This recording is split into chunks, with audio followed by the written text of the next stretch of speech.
ஓனாய் என்ன செய்யறது, காட்டுக்குள்ள இருந்து அப்படியே வெளியில வந்து வீதிகளில், வீடுகள், சிற்றூர் கிராம பகுதிக்கு வந்து கோழியை பிடித்து தின்னுவது.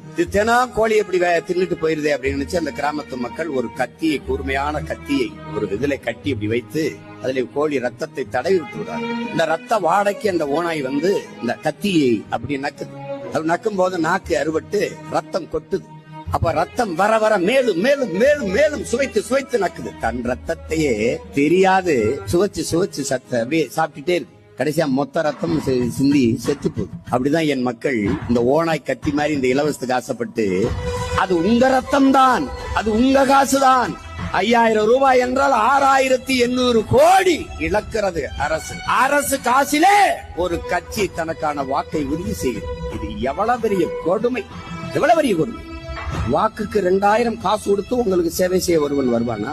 மக்களுக்கு சேவை செய்கிறவன் எதுக்கு காசு தருகிறான்?